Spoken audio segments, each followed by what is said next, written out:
So ito cupcakes, pakita natin ang ating mga ingredients para dito sa ating recipe ng aking daddy. Ayan, ito meron tayong chop na 2 bawang, isang buo yun, and then meron tayong 3 sibuyas, hiniwa na panggisa. Meron tayong 6 na kamatis, hiniwa rin na panggisa. Meron tayong 2 tali ng kinchay, ayan, pampasarap at pampabango. At lalagyan din natin ng 1/4 na baboy. Ayan, depende na sa inyo yung dami. At 5 pirasong it's either tokwa or tofu kung anong mas gusto nyong gamitin. Ayan, cupcakes! Welcome ulit sa ating kusina kasama si Cupcake. At syempre, kasama ang aking first cousin, si Kuya Raul natin. Ayan. At ngayon, luluto kami ng recipe ng aking daddy. Tiniktok na tokwa.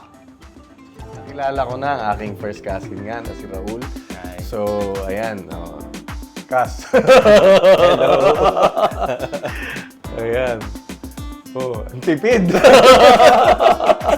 May sasabihin pala. Oo, anyway. Hello. Oo.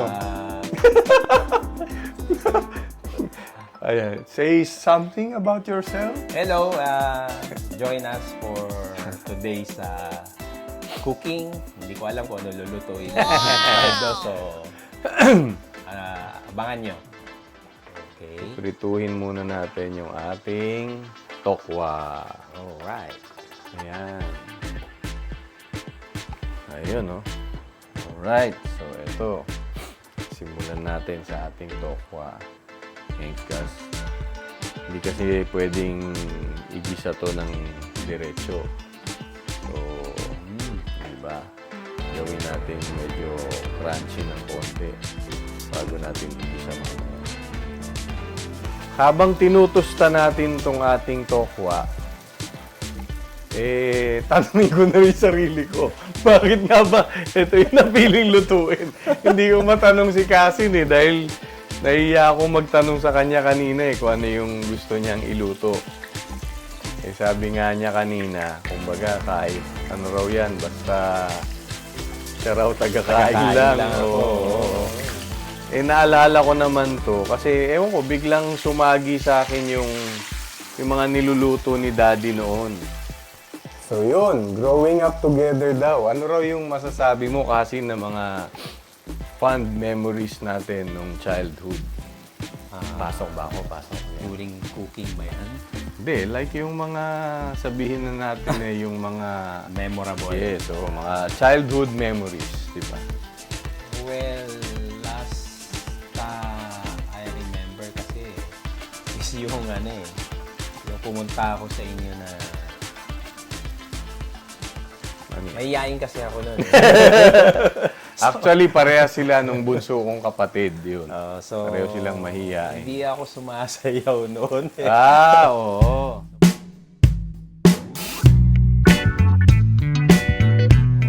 So parang nagkaroon lang ako ng konting, alam mo yun, lakas ng loob. Uy. Alam mo yun, may crush sa akin. Uy! Totoo ba yun na sinasabi nila, di ba, nasa lahi? Palagay mo, nasa lahi ba natin yan? Alin yung crush? Crush, normal naman yun. Kasi bukod sa crush-crush, yung mga medyo nahihilig tayo sa chicks. Siyempre, pag hindi ka nahilig, di ba din tayo? Sabagay, like parehas yung mga daddy natin no? Diba? Parang Pero pareho siyempre, silang kilabot no? Araw pa yan Pero siyempre, marami rin nababago. Oo nga. Tsaka yun, yung isa pa, naalala ko yun. Yan. Yung nag-create tayo ng sayaw. Sumayaw tayo sa isang Christmas party sa... Oh?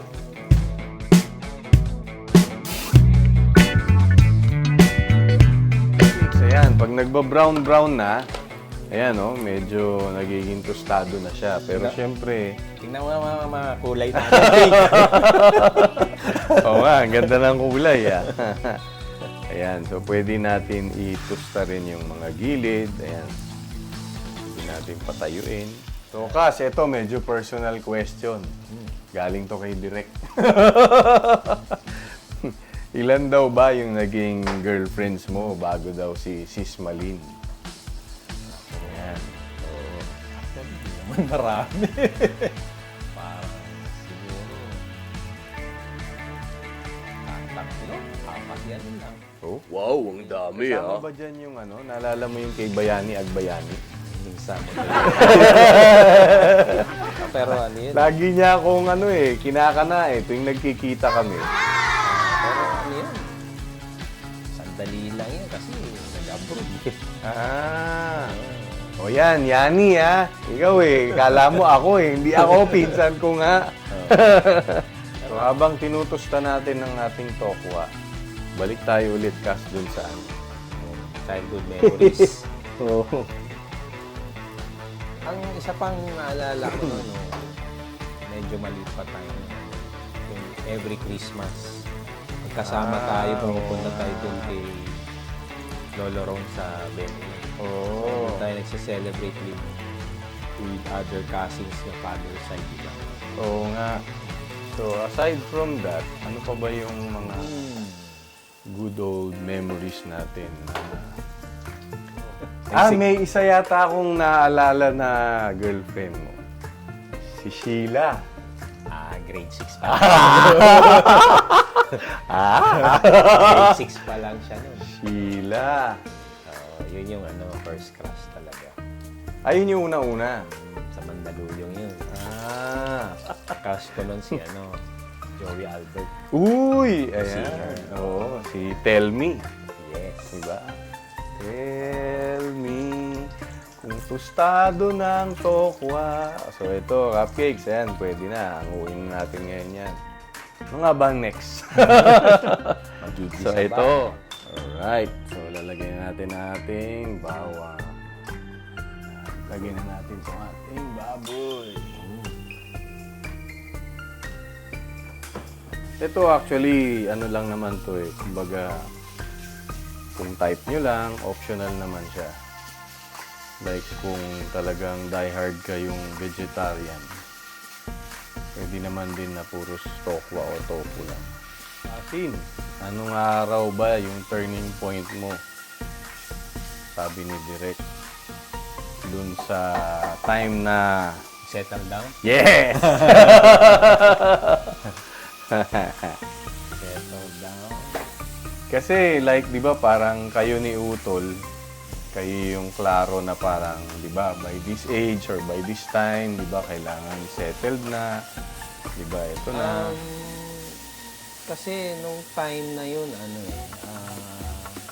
well, of course, tayo naman lahat may hinahanap sa isang babae na makakasama mo sa buhay, di ba? Oo, tulad ni Direk. Number 1 ko ngayon nahanap is una-una Makati Girl. Oo, bakit Makati Girl? Lagyan natin konting asin para hindi naman sobrang tabang. So yun ang parang... It's so happen naman, hindi naman kailang perfect. So, Pwedeng Quezon City. layo. Kailangan Makati. Pag Mandaluyong, yan, medyo malapit-lapit. Kasi pag Makati, di ba? Central Business District kasi. Oo. Kaya Ano pa. Kaso So, parang- happen naman, nakilala ko yung si Maling, yung wife ko. Sakto, nagkatrabaho sa Makati. ang galing Kumbaga kung ano yung preference mo, yun yung nasunod. Coincidence. Lagyan natin ng konting sabaw. Ayan. Para mas mapalambot natin yung pork. Thank you, Kas. Ayan. So, tatakpan na muna natin.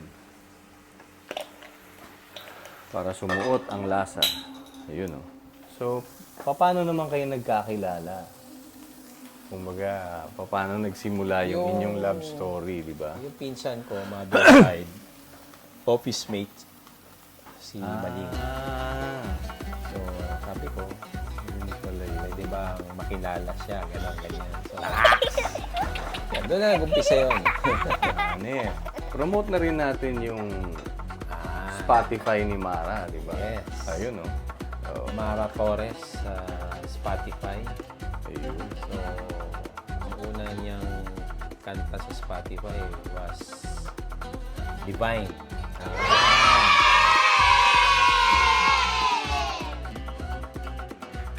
Ito, ayan o. Si Paolo, yan. Ako. Yan ang panganay. Oo, yan ang kilabot na taga-tikim. Pero sa mga hindi ko nakakaalam, lalo na doon sa family namin, kumbaga, sila yung mga actually, sila yung idolo ko. Si Kuya Raul at si Kuya Elito. So, yun. Pero parang siya yung kuya. Kasi ako yung makulit. Yun. So, sila yung mga role models na masasabi. Ayan. Sila yung mga pang-pamilya. Ako yung pang-sports. Ako yung, kumbaga, pang-ispikikay. Ayan. Okay, do the honors, Kas. Pampayak. Wala ako anong paiyakin. Yes, go, go, go. Alright. So, yan ang next natin. Ang mahiwagang sibuyas. What's Lulurain naman natin ang ating kamatis. Okay.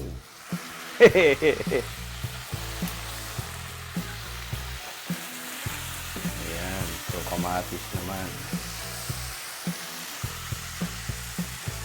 So, ito. Sa kamatis naman na natutunan ko kay Mami, na natutunan daw niya kay Lolo Pidring. Okay.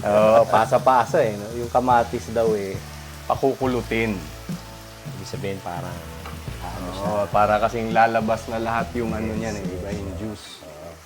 So yan naman ang naipasa ni Mami. Pinagyabang sa akin ni Mami. Kala ko naman magaling magluto. Hi, Ma'am!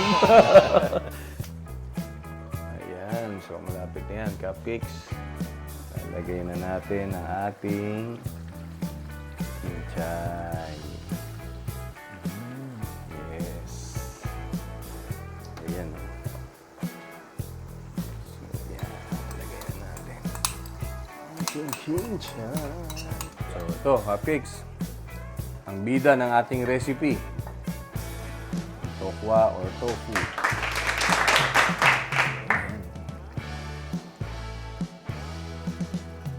So, like sa iba, pwede nyo rin like parang tapingan pa siya ng celery. Sarap din yan. Oo nga, actually, nagmukhang munggo no? So, like, share, and subscribe. And comment down below. Yan, para mapasyalan naman namin kayo.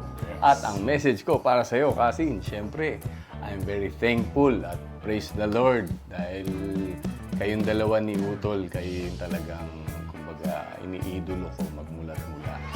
Kumbaga, sa lahat-lahat ng aspeto ng buhay. Ayan, kayong dalawa naging inspirasyon ko para lumikha ng isang pamilya. Galing totoo ba yan, Judge? Yes! Totoo yan. Galing yan kay Judge Balmores.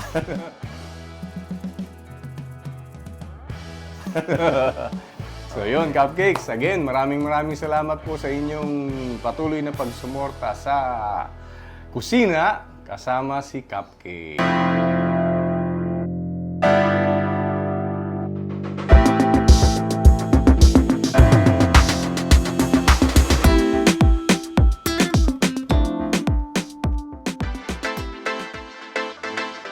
Ayan, cupcakes.